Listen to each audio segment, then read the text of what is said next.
Hello everyone, welcome to my YouTube channel all in one academy.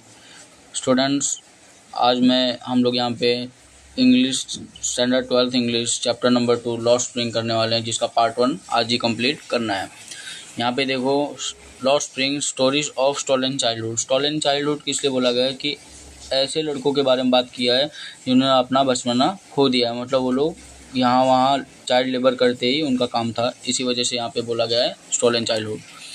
About the author में देखते हैं कि यहाँ के ये जो चैप्टर है लॉस्ट स्प्रिंग, उसके जो ऑथर हैं उनका नाम क्या है, एनिस जंग। एनिस जंग के बारे में शॉर्ट में थोड़ा देख लेते हैं। Anees Jung was born in Rourkela and spent her childhood and adolescence in Hyderabad. देखो यहाँ पे क्या हुआ, ये जो एनिस जंग है, जो ऑथर हैं, एक लेडी हैं, ठीक है। वो कहाँ पे पैदा हुई थी, रोकेला, और उन्होंने जो अपना बचपना है और बचपना और जब वो है ना बड़े हो गए थे, एडोलसेंट मतलब एडल्ट जब बड़े हो गए थे तो वो कहाँ पे बिताए थे, हैदराबाद में। She received her education in Hyderabad. उन्होंने जो पढ़ाई लिखाई है वो भी हैदराबाद में पूरी की। And in United states of America and जो बची कुची जो उनकी एजुकेशन वगैरह थी वो उन्होंने कहाँ पे कंप्लीट किया, अमेरिका में कंप्लीट किया। हर पेरेंट्स वर बोथ राइटर्स। उनके जो पेरेंट्स थे वो क्या थे, लेखक थे, ठीक है। एनिस जंग began her career as a writer in India। एनिस जंग भी ऐसे बोलते हैं पत्र वगैरह जैसे राइटर वगैरह नहीं लिखते हैं, वो भी उन्होंने अपना करियर ऐसे स्टार्ट किया as a writer. She has been an editor and columnist for major newspaper in India and abroad and has authorized several books। इन्होंने बहुत सारे पत्र मतलब जैसे राइटिंग में सेक्शन में डेवलप किया है, प्लस इन्होंने बहुत सारे क्या है न्यूज़पेपर वर्क में क्या काम किया है, एंड बहुत सारे बुक्स वगैरह भी इन्होंने लिखा है। The following is an excerpt from her book the title lost spring. Exert मतलब क्या होता है, एक पार्ट होता है। एक्सर्ट मतलब क्या होता है, एक पार्ट, एक छोटा सा हिस्सा। जो टाइटल कौन सा एक बुक है जिसका टाइटल क्या था, लॉस्ट स्प्रिंग, उन समय का एक छोटा सा हिस्सा यहाँ पे हमारे चैप्टर में बताया गया है। स्टोरीज ऑफ स्टोलन चाइल्डहुड, ऐसे स्टोरीज जिसके मतलब है ना ऐसे लड़कों के बारे में बताया गया है जिन्होंने अपना बचपना खो दिया था। Here she analyse the grinding poverty and traditions which condemn these children to a life of exploitation। यहाँ पे मतलब है ना ये चैप्टर में थ्रू क्या एक्सप्लेन किए हैं, ऐसे चिल्ड्रंस के बारे में बताया गया है जिनकी जो लाइफ है वो बर्बाद हो जाती है और वो क्या है मतलब गरीबी से जूझ रहे हैं, और उनका जो मतलब जो पूरी लाइफ है एक्सप्लॉइट होते जा रहा है, क्यों, काम करते हुए इधर उधर मजबूरी में। यहाँ पे फिर उसके बाद हमें ना ये इडियम्स एंड फ्रेजेस है उसको 2 मिनट के लिए ध्यान दे देना चाहिए। लुकिंग फॉर का मतलब क्या होता है, trying to locate. Slog their day light hours, इसका मतलब होता है स्ट्रगल परसिस्टेंटली, ठीक है। Next one is roof over his head. Roof over his means क्या होता है, a place to live. Perpetual stage of poverty, endless poverty. Dark hut means, उसका मतलब क्या होता है, kind of hut devoid of light, ऐसा हर्ट, ऐसी झोपड़ी जहाँ पे कोई लाइट वगैरह नहीं आती होगी। And the last one is imports the baggage on the child. इसका मतलब क्या होता है, force the profession of child, मतलब कोई भी चाइल्ड लेबर वगैरह करवाते हैं ना उसको बोला जाता है imports the baggage on the child. Lost spring का जो पार्ट 1 है वो साहिब एक बोलते हैं ना कि रैग पीकर, उसके बारे में बताया गया है। जो उसका मेन टाइटल टॉपिक क्या है कि sometimes I find a rupee in a garbage. कभी कभी मैं कूड़े के अंदर कुछ पैसे पा जाता हूँ, ठीक है। अब यहाँ पे स्टोरी के बिफोर स्टार्टिंग द स्टोरी मैं ये बता देता हूँ कि ये जो पार्ट 1 है उसमें एनिस जंग एंड साहिब जो है उनके बीच में कन्वर्सेशन हो रहा है, ठीक है। Why do you do this, I asked Sahib whom I encounter every morning scrounging for a gold in the garbage dumps of my neighborhood। यहाँ पे जो एनिस जंग है वो साहिब को क्या पूछती हैं कि तुम ये जो काम है कचरा बीनने वाला वो क्यों करते हो, ठीक है। क्योंकि जो एनिस जंग है वो हमेशा मतलब जब भी वो घर के बाहर सुबह वॉक पे निकलती थी तो हमेशा वो क्या करती थी, उनके नज़र में जो साहिब है वो कचरा बीनते दिखता था। एनकाउंटर मतलब सर्च, मतलब जब भी वो वहाँ से अपने रोड से पास होती थी तो उनको साहिब जो है वो कचरा बीनते दिखता था। स्क्राउंडिंग का मतलब क्या होता है, फाइंडिंग, इन सर्च ऑफ, और जो साहिब है वो क्या करता था, कचरा बीनता था, ठीक है। Sahib left his home long ago. अब यहाँ पे देखो थोड़ा डिटेल में क्या बताया गया कि जो साहिब है उसने अपना जो घर है वो बहुत लंबे समय पहले ही छोड़ दिया था। Set amidst the green fields of Dhaka. ये पहले कहाँ पे रहते थे? ढाका में रहते थे। His home is not even a distant memory, मतलब इनका जो है ना जो घर था पहले वो अभी भी मतलब है ना उनको याद है, क्योंकि एक इंसिडेंट हुआ था जो स्टॉर्म वगैरह आ गया था जिसकी वजह से इनका जो घर है वो तबाह हो गया था। इसलिए ये लोग यहाँ पे इंडिया पे आके ये काम वगैरह कचड़े बीनने का करते थे। There were many storms that swept away their fields and homes. His mother tells him. Saheb की मम्मी ने साहिब को ऐसा बताया था कि बहुत सारे आंधी तूफान आने की वजह से जो इनका घर था ढाका में वो क्या हो गया था? डिस्ट्रॉय हो गया था, जिसकी वजह से इनको यहाँ पे इंडिया में आना पड़ा और यहाँ पे कचड़े बीनने का काम स्टार्ट करना पड़ा। That's why they left. इसी वजह से उन्होंने ढाका को छोड़ दिया। Looking for a gold in the big city where he now live. यहाँ पे गोल्ड मतलब यहाँ पे कुछ पैसे कमाने के लिए ये लोग क्या किए, अब यहाँ पे इंडिया में आए ताकि इनका जो घर है उसका गुजारा वगैरह चल सके। I have nothing else to do he mutters looking away. मतलब है थोड़ा दूर की तरफ देखते हुए वो एनिस जंग को क्या जवाब देता है कि मेरे पास कोई और दूसरा काम नहीं है करने के लिए। ही मटर्स, मटर मतलब क्या होता है? बड़बड़ाना। मटर मतलब क्या होता है? बड़बड़ाना। गो to school I say glibly realising immediately how hollow the advice must sound. अब यहाँ पे जो है ना एनिस जंग है उनको पता था कि ये है ना ये जो मेरी एडवाइस, मेरी जो सलाह है वो उतना ज़्यादा महत्वपूर्ण नहीं है, वो फालतू ही लगेगी। क्यों? क्योंकि उन्होंने क्या बोला, सजेशन दिया कि तुम्हें स्कूल जाना चाहिए। तुम्हें क्या करना चाहिए? स्कूल जाना चाहिए। जो कि है ना एक गरीब लड़का है साहिब जो कचड़ा बीनता है, उसके पास तो उतने पैसे भी नहीं होंगे कि वो स्कूल जा सके। There is no school in my neighbourhood. अब जो साहिब वो रिप्लाई कर देता है कि मेरे जो आस पड़ोस में कोई भी स्कूल वगैरह नहीं है। When they build one I will go. अगर कोई भी एक स्कूल बनाता है तो मैं वो स्कूल के अंदर पढ़ने जाऊँगा। ऐसा कौन बोल रहा है? साहिब बोल रहा है। ठीक है। अब यहाँ पे जो एनिस जंग है उसको एक झूठा वादा करती है। कौन सा झूठा वादा यहाँ पे देख लेंगे। If I start a school will you come. यहाँ पे एनिस जंग क्या बोलती हैं कि अगर मैं कोई स्कूल वगैरह स्टार्ट करूँ क्या तुम आओगे? उन्होंने मैं ये मजाक में बोला, हाफ जोकिंग में, मतलब थोड़े मजाक में बोला। ठीक है। अब यहाँ पे जो साहिब है वो उसको थोड़ा बहुत सीरियसली लगा। उन्होंने क्या साहिब ने क्या बोला कि हाँ, ही सेज स्माइलिंग ब्रॉडली, मतलब एक लंबी सी मुस्कान करते हुए बोला हाँ अगर आप स्कूल यहाँ पे बनाओगे तो मैं वहाँ पे ज़रूर आऊँगा। A few days later I see him running up to me. Is your school ready? अब कुछ दिन जैसे ही बीतता है तो जो साहिब है वो एनिस जंग को देखता है और उनकी तरफ दौड़ते हुए आके ये पूछता है कि क्या आपका जो स्कूल है वो रेडी हो चुका है, मतलब बन चुका है। अब एनिस जंग ने क्या जवाब दिया देखो। It's takes longer to build a school I say. अब यहाँ पे एनिस जंग ने ये बोला कि एक स्कूल को बनाने में कुछ समय तो लगता ही है। आई से एम्बेरस मतलब परेशान, मतलब यहाँ पे सैड के बाद वो दुखी से क्या बोलते हैं कि eight having made a promise that was not mean. वो दुखी हो गई थी कि मैंने ऐसा प्रॉमिस किया जो मैं पूरी कर सकती नहीं हूँ। But promises like mine abound in every corner of his bleak world. यहाँ पे है ना ब्लीक मतलब क्या होता है? ब्लाइंड। ब्लीक मतलब क्या होता है? ब्लाइंड। तो यहाँ पे एनिस जंग ने क्या बोला कि जो भी जैसे मैंने इसको एक प्रॉमिस वगैरह की, झूठी प्रॉमिस, ये वर्ल्ड में ये तो आम बात है, ये सभी झूठी प्रॉमिस करते रहते हैं इस अंधी दुनिया में। ठीक है। After months of knowing him I ask him his name. कुछ महीने बाद, मतलब है ना कुछ महीने से जानते हुए जो एनिस जंग है वो साहिब आलम से उसका नाम पूछती हैं। तो देखो यहाँ पे नाम क्या दिया गया है पूरा, याद रखना, एमसीक्यू में भी आता है। जो साहिब का पूरा नाम क्या था? साहिब आलम। ही अनाउंसेस, मतलब उसने बताया कि जो उसका नाम है पूरा वो क्या है? Sahib Alam. He does not know what it means. उसको ये साहिब को ये नहीं पता था जो उसका नाम है उसका मतलब उसका मीनिंग क्या है। If he new it's meaning Lord of universe. अगर वो जानता तो उसके जो नाम है उसका मीनिंग क्या है? लॉर्ड ऑफ यूनिवर्स, मतलब ब्रह्मांड का राजा, ब्रह्मांड का भगवान। ठीक है। He would have a hard time believing it. और वो है ना उसको भरोसा भी नहीं होता, उसको ये चीज़ भरोसा भी नहीं होता क्योंकि बेचारा कचड़ा बीनता है और वो राजा कहाँ से हो सकता है पूरे ब्रह्मांड का। Unaware of what his name represent, he roams the street with his friends. उसको है ना अनअवेयर मतलब पता नहीं था। ठीक है। उसको ये नहीं पता था कि जो उसका नाम है वो क्या चीज़ को रिप्रेजेंट कर रहा है, मतलब पूरे ब्रह्मांड का भगवान है वो। कौन? साहिब। ऐसा बताया गया था उसके नाम के द्वारा। पर यहाँ पे देखो आगे क्या दिया गया है। His name represent he roams the street with his friends. वो क्या करता है? कचरा बीनता है, अपने दोस्तों के साथ क्या करता है, इधर उधर घूमता है, कचरा बीनता है। An army of bear foot boys, bear foot मतलब ऐसे लड़के जो बिना चप्पल के, बेयर फुट यहाँ पे मतलब नंगे पाँव, ठीक है। साहिब जो है वो अपने दोस्तों के साथ नंगे पाँव यहाँ वहाँ जाके क्या करता है, सड़क पे कचरा बीनता है। Who appears like the morning birds and disappear at noon, जो मतलब ये लोग क्या है, झुंड में कचरा बीनने के लिए मॉर्निंग में उठ जाते थे, कचरा बीनने चले जाते थे, और शाम के टाइम या दोपहर के टाइम जब इनका कचरा बीनने का काम हो जाता था तो वापस घर पे चले आते थे, ठीक है।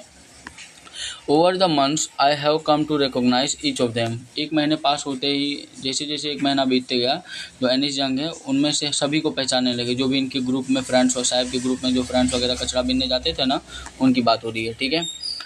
अब यहाँ पे देखो जो एनिस यंग है वो उनमें से एक लड़के को क्या पूछती हैं कि why aren't you wearing chappals. अब यहाँ पे जो एनिस यंग है उन्होंने एक को ऐसा क्वेश्चन पूछा कि तुम चप्पल क्यों नहीं पहनते हो, तो उसने क्या जवाब दिया,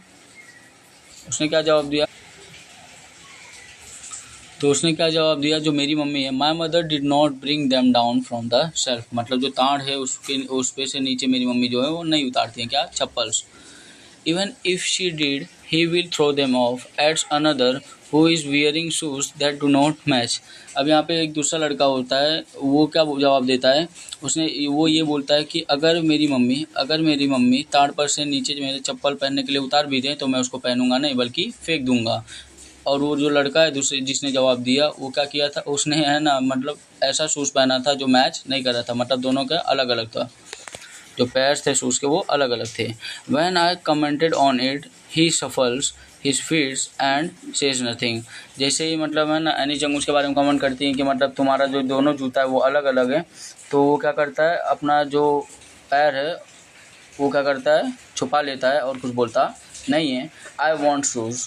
अब वो क्या बोलते, एक तीसरा लड़का होता है, उसने क्या बोला कि मुझे जूता चाहिए।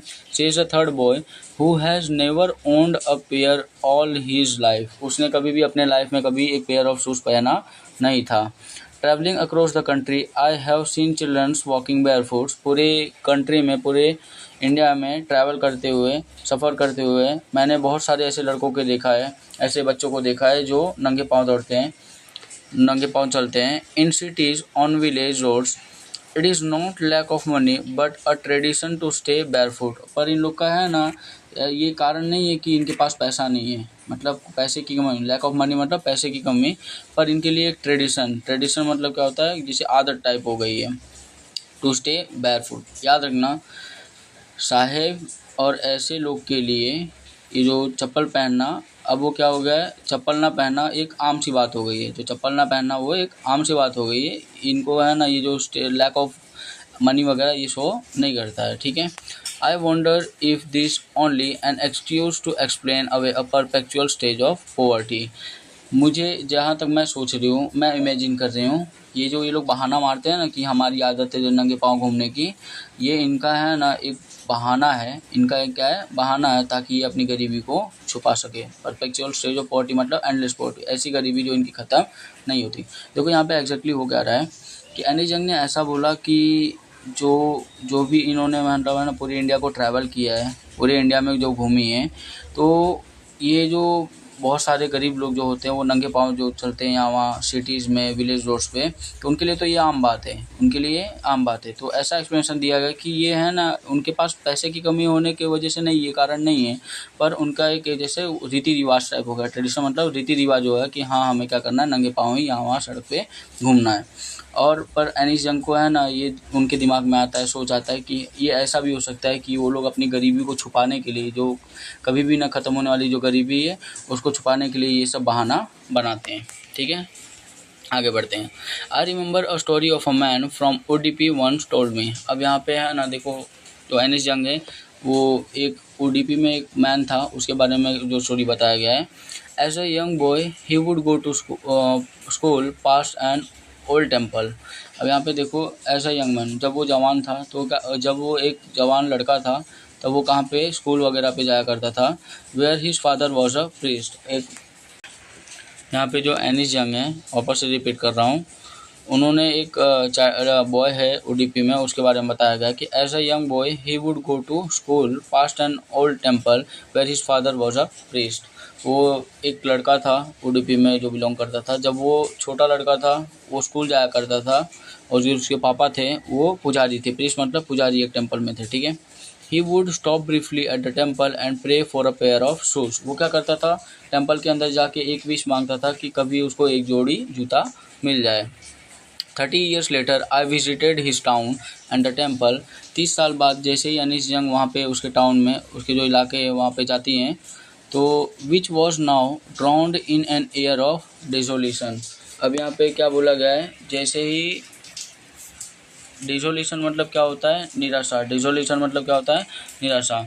जैसे ही वहाँ पे कुछ सालों बाद, यहाँ पे देखो मेंशन किया है 30 साल बाद जैसे ही अनीस जंग वहाँ पे जाते हैं तो वो पूरे टाउन में कैसा निराशा जैसा दिख रहा था। क्यों, देखो in the backyard where lived the new priest. अब क्या होता था कि वहाँ पे जो मंदिर है, वहाँ पे एक मंदिर के पीछे वहाँ पे एक नया पुजारी आ चुका था। मंदिर के पीछे क्या हुआ था, एक नया पुजारी आ चुका था। There were red and white plastic chairs. अब वहाँ पे क्या थे, लाल कलर के और वाइट कलर के प्लास्टिक चेयर्स थे।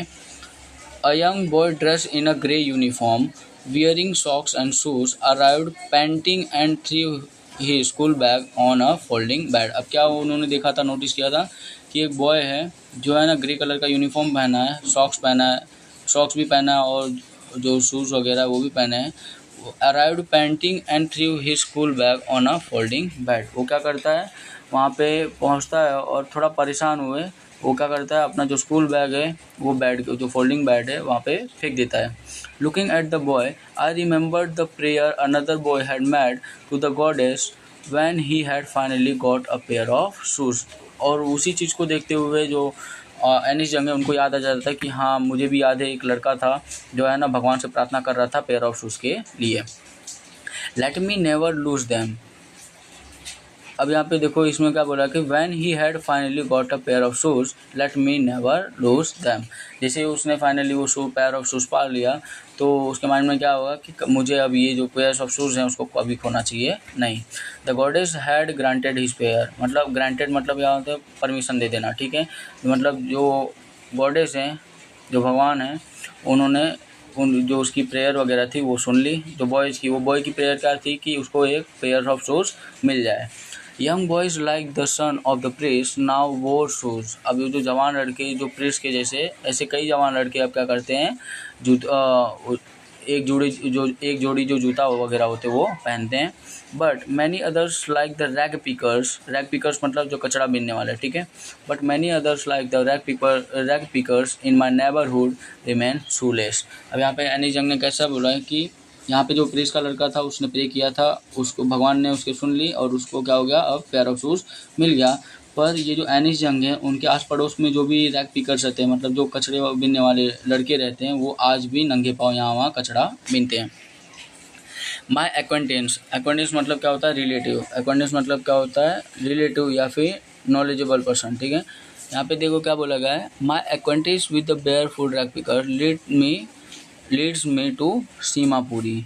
इनका जो नॉलेज, एक्वेंटेंस मतलब जो नॉलेज, इनका जो नॉलेज है, ये जो नंगे पाँव वगैरह का जो भी रैग पिकर्स आते हैं कचरे बीनने वाले, लीड्स टू मी सीमापुरी। यहाँ पे सीमापुरी एक प्लेस है, देखो उसके बारे में पूरा बताया गया है, इसके में क्वेश्चन भी आते हैं, ठीक है। A place on the periphery of Delhi yet miles away from it metaphorically. ये जो प्लेस है वो कहाँ पे, दिल्ली में सिचुएट होता है, कौन, Seemapuri. Those who live here are squatters who came from Bangladesh back in 1971। अब यहाँ पे देखो बताया गया कि ये जो गरीब लोग हैं, रैग पिकर्स वगैरह, वो कहाँ से आए हैं, ठीक है, बांग्लादेश से आए थे इंडिया में। ये इनको है ना स्क्वाटर्स बोला गया है। स्क्वाटर्स मतलब क्या होता है, रेफ्यूजीज। एक ऐसे लोग जो एक जगह से दूसरी जगह से मतलब ट्रांसफ़र होते हैं, वहाँ उनको क्या बोला जाता है, स्क्वाटर्स, ठीक है, बंजारे जिनको बोला जाता है। साहेब फैमिली इज़ अमोंग देम। साहेब की जो फैमिली हो वो भी उन बंजारों में से, उन स्क्वाटर्स में से जो बांग्लादेश से इंडिया में आए थे, ठीक है। Seemapuri was then a wilderness. Seemapuri में देखो मतलब ये जो भी पीपल वहाँ से स्क्वाटरिंग होकर आया करते थे, यहाँ पे ही रहा करते थे, एंड मोस्ट ऑफ पॉपुलेशन यहाँ पे ऐसे बंजारे रहते थे जो कचरा वगैरह या फिर आम काम, जो छोटी मोटे काम वगैरह होती थी वो करते रहती थी। Still is but it is no longer empty. In structures of mud with roofs of tin and tarpaulin, devoid of sewage, drainage or running water, live 10,000 rag pickers. मतलब ऐसी जगह जहाँ पे मतलब है ना, जो बोलते हैं ना कि कंडीशन बहुत ख़राब है, जो भी घर वगैरह बना है वो कीचड़ का बना हुआ है। With roofs of tin and tarpaulin, मतलब जो पतरा वगैरह होता है उसका रूफ, मतलब पतरे का रूम वगैरह है। डिवॉइड ऑफ सीवेज, ड्रेनेज और रनिंग वाटर, वहाँ पे क्या हो रहा है, आजू बाजू नाला वगैरह है, रनिंग वाटर वगैरह है। वहीं पे क्या करते हैं, जिंदे 10,000 रैक पिकर्स रहते हैं जो कचरा वगैरह मिलते हैं। मतलब ये जो कबाड़ सा इलाका है वहाँ पे क्या करते हैं, ये 10,000 रैक पिकर्स रहते हैं जो कहाँ से आए हैं, बांग्लादेश से आए हैं। कहाँ पे, इंडिया के सीमापुरी में। They have lived here for more than 30 years, ये यहाँ पे 30 साल से रह रहे हैं। विदाउट एन आइडेंटिटी, यहाँ पे देखो मोस्ट IMP क्वेश्चन आएगा अभी आगे। ये लोग जो है रैक पिकर्स जो सीमापुरी में आए हैं बांग्लादेश से, ये यहाँ पे है ना 30, वो जानती हैं कि ये 30 साल से ज़्यादा यहाँ पे रह चुके हैं और बिना कोई आइडेंटिटी, मतलब बिना कोई पहचान के, जैसे आधार कार्ड इंडिया में वगैरह होता है, पैन कार्ड वगैरह, इनके पास कुछ भी नहीं था। Without permits but with ration card that get their names on voters list and enable them to buy grain. इनके पास सिर्फ एक ही आइडेंटिटी थी, क्या, वो वोटिंग कार्ड। इनके पास कौन सी आइडेंटिटी थी, सिर्फ एक वोटिंग कार्ड, जो सिर्फ मतलब है ना, जैसे वोट, इनको देखो क्या होता है कि जैसे नेता वगैरह होते हैं उनकी वोटिंग वगैरह आ सके, सपोर्ट कर सके, इसकी वजह से इनका वोटर कार्ड बना दिया गया था, ताकि ये लोग, इसकी मदद से ये लोग क्या कर पाते थे, कुछ गेन वगैरह बाय कर पाते थे इजीली। ठीक है, मतलब यहाँ देखा जाए तो पॉलिटिकली इनका भी यूज़ किया जाता था। इनका सिर्फ वोटर लिस्ट बना था, ना कि कोई आइडेंटिटी जैसे आधार कार्ड वगैरह ये सब नहीं था। और ये वोटर लिस्ट इसलिए बना था ताकि इनको कुछ जो अनाज वगैरह ये खरीद सकें। Food is more important for survival than an identity, जो खाना है वो जीने के लिए ज़्यादा इम्पोर्टेंट है, ना कि पहचान के लिए। ठीक है, if at the end of the day we can feed our families and go to the bed without an aching stomach, we would rather live here than in the fields that give us no grain. अब यहाँ पे देखो क्या बोला गया है इस statement में कि if at the end of the day we can feed our families, अगर जैसे ही दिन ख़त्म होता है काम करते हुए, अगर हम अपने जो फैमिली वगैरह है उसको फीड कर पा रहे हैं, मतलब खाना वगैरह खिला पा रहे हैं, and go to the bed without an aching stomach, और हम क्या है शांति से सो पा रहे हैं बिना कोई, मतलब खाना पीना खा के आराम से सो पा रहे हैं, मतलब वी वुड रेदर, आगे एक्सप्लेन ये किया गया था कि we would rather live here than in the fields that give us no grain. इससे बढ़िया है कि हमें यहाँ इंडिया में ही काम करना चाहिए, ना कि ढाका में जहाँ पे हमको कोई भी अनाज वगैरह नहीं मिलता है। See a group of women in a tattered saris, मतलब थोड़ी बहुत जो साड़ी वो पहनी हुई थी वो थोड़ी फटी थी। When I asked them why they left their beautiful land of green fields and river, मतलब उन्होंने जब पूछा था कि उन्होंने अपनी ज़मीन वगैरह, जो खूबसूरत ज़मीन वगैरह थी ढाका वगैरह, उसको क्यों छोड़ा गया था। ठीक है, तो उन्होंने यही बोला था कि इसे हमें जहाँ पे 2 रोटी खाने वगैरह को मिल रहा है वही बढ़िया है ना, और ऐसी जगह पे हमें थोड़ी रहना कि जहाँ पे हमको कोई भी ग्रेन वगैरह नहीं मिलता हो। Wherever they find food, they pitch their tents that become transit home. Transit मतलब टेम्परेरी, जहाँ पे भी वो खाना वगैरह पाते थे वो अपना टेंट वहीं गाड़ देते थे और वहीं पे रहते थे टेम्परेरी। ठीक है, children grow up in them becoming partners in survivals, और जब जैसे उनके बच्चे बड़े होते थे वो भी उनके साथ क्या बन जाते, उनके पार्टनर्स बन जाते थे, मतलब उनके साथ कचरा बीनने जाते थे। And survival in Seemapuri means rag picking, और सीमापुरी में अगर तुम्हें ज़िंदा रहना है तो आपको कौन सा काम करना पड़ेगा, रैक पिकिंग का काम करना पड़ेगा। Through the years it has acquired the proportion of fine arts, और कुछ सालों तक ये जो रैक पिकिंग का काम था सीमापुरी में वो एक आर्ट की तरह हो गया था, मतलब एक कला की तरह हो गया था। Garbage to them is gold, उनके लिए जो गार्बेज है वो सोना बराबर था, क्यों, क्योंकि उसको बेच के वो लोग पैसा कमाते थे और अपना जो गुजारा वगैरह वो करते थे। It is their daily bread, a roof over their heads, even if it is a leaking roof, but for a child it is even more।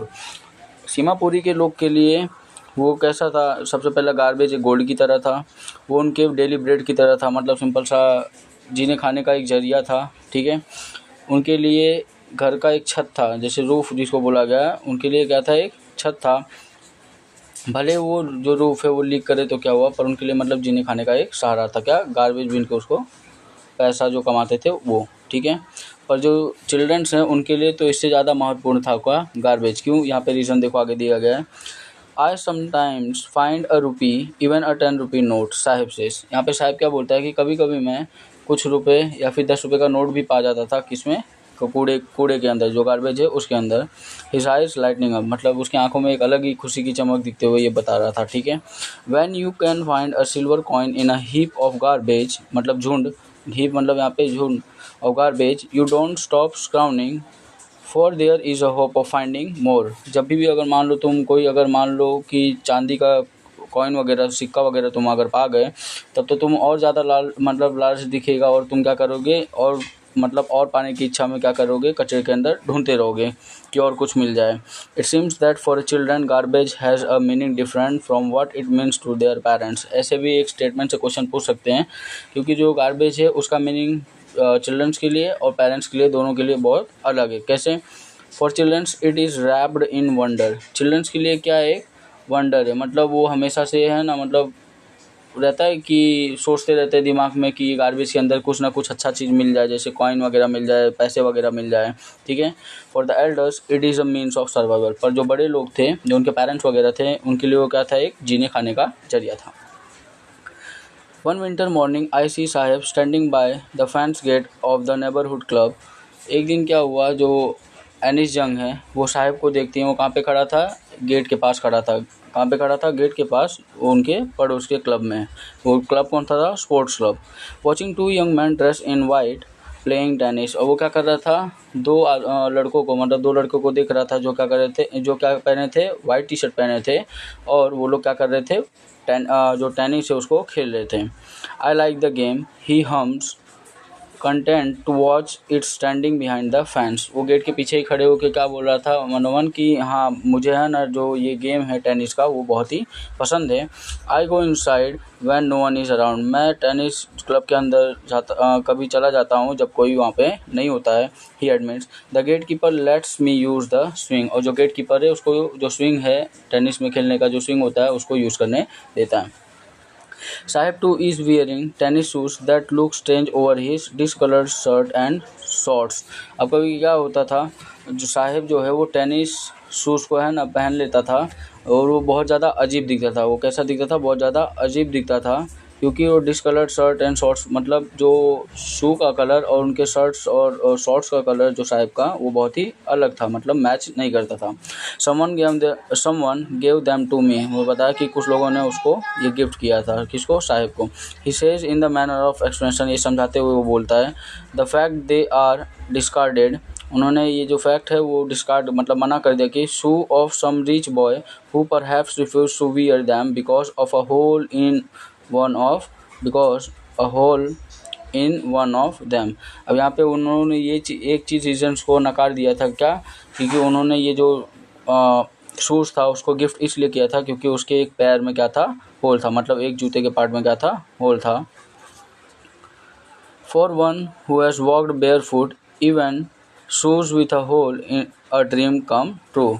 ऐसा लड़का जो पूरी ज़िंदगी है ना नंगे पाँव चला है, तो उसके लिए अगर कोई एक फटा जूता भी मिल जाए तो भी उसके लिए ऐसा लगेगा कि उसका जो सपना है वो पूरा हो चुका है।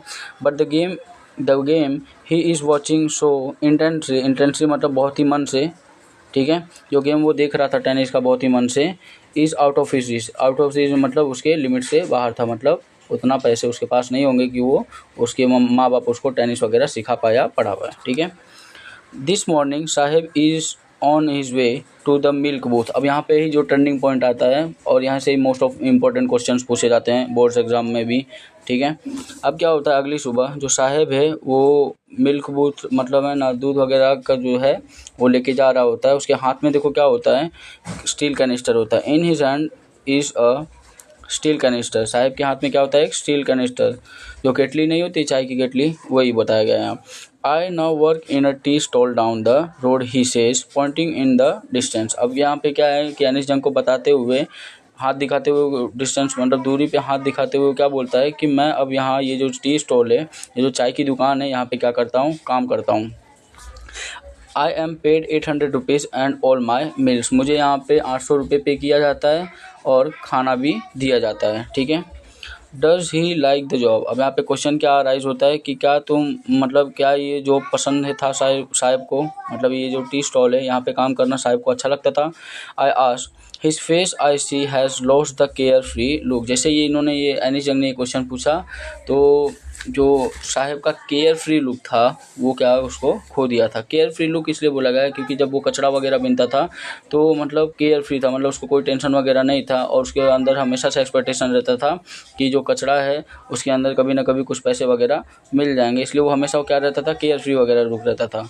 अब क्या है और जो साहिब है उसके अंदर क्या आ गई है, जिम्मेदारी आ गई। क्या आ गई है, जिम्मेदारी आ गई, इसलिए वो जो अपना है ना बिंदास जो वाला मूड था वो खो चुका है वो।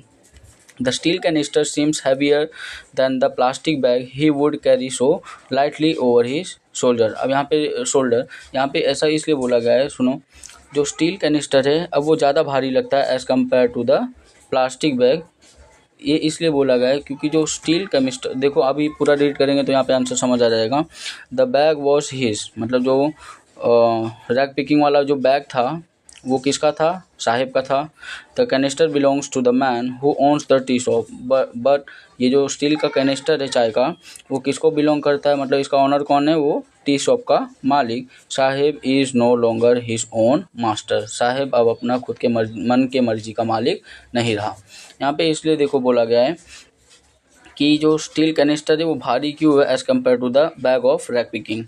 इसलिए बोला गया है कि जो स्टील कैनिस्टर है वो किसको बिलोंग करता है, मालिक को बिलोंग करता है। किसको बिलोंग करता है, मालिक को बिलोंग करता है, ना कि साहिब का। पर जो रैक पिकिंग बैग था, जो रैक पिकिंग वाला जो बैग था वो किसका था, साहिब का था। इसलिए बोला गया है कि अब जो साहिब है उसको किसके हिसाब से काम करना पड़ेगा, जो टी स्टॉल का मालिक है उसके हिसाब से काम करना पड़ेगा। अब जो साहिब है वो अपने मर्जी का मालिक नहीं है, मतलब जो टी स्टॉल का ऑनर जो भी उसको बोलेगा उसको साहिब को वो करना पड़ेगा। ठीक है, अगर आप लोग को ये समझ आया तो like and subscribe and do share its with your friends those